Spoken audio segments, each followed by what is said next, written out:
Hello and welcome to our channel. Today, we will discuss the International Monetary Fund's (IMF) role in providing financial assistance to struggling economies. Recently, the IMF confirmed a $3 billion bailout plan for Sri Lanka's struggling economy and is also in negotiations with Pakistan for a $1.1 billion bailout plan. So, why do countries seek IMF bailouts, and how does it work? Let's find out. The IMF is an international financial institution consisting of 190 countries, with the primary goal of bringing about international economic coordination to prevent competing currency devaluation by countries trying to promote their own exports. The IMF plays a central role in managing balance of payments difficulties and international financial crises.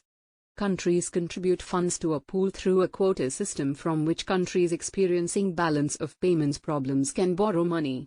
The IMF is regarded as the global lender of last resort. So, why do nations seek an IMF bailout? Countries facing a major macroeconomic risk or currency crisis are forced to seek help from the IMF to meet their external debt and other obligations, to purchase essential imports, etc. Central banks' mismanagement, a country's domestic economic policies that imperil productivity, and bad luck can all contribute to a crisis. Let's try to understand this from Sri Lanka example. Sri Lanka has long been a popular tourist destination, renowned for its stunning beaches and rich cultural heritage. But recently, the country has been hit hard by a series of economic setbacks. The COVID-19 pandemic has taken a heavy toll on Sri Lanka's tourist trade, which is one of the country's biggest foreign currency earners. In addition, a series of deadly bomb attacks in 2019 has further scared off tourists. While the government has blamed these factors for the economic downturn, many experts believe that President Rajapaksa's poor economic mismanagement is to blame. At the end of the civil war in 2009, Sri Lanka focused on providing goods to its domestic market instead of trying to boost foreign trade. This resulted in low income from exports and a growing import bill. As a result, Sri Lanka now imports $3 billion more than it exports every year, leading to a severe shortage of foreign currency. At the end of 2019, Sri Lanka had $7.6 billion in foreign currency reserves, but this has now dropped to around $250 million. President Rajapaksa has also been criticized for introducing big tax cuts in 2019, which led to a loss of more than $1.4 billion a year in government income.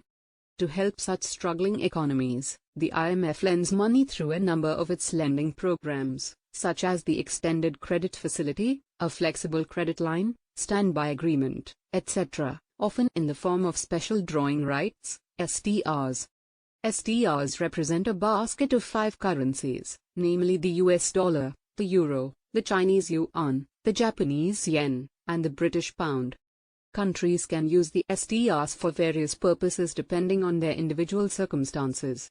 However, there are strings attached to an IMF bailout.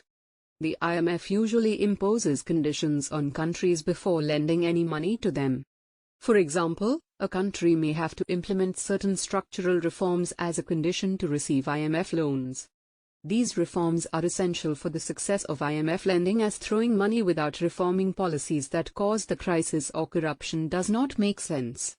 It also ensures the independence of the country's central bank. However, sometimes these reforms are too tough on the public and influenced by international politics. Thank you for watching this video. I hope you found the information presented here useful and informative.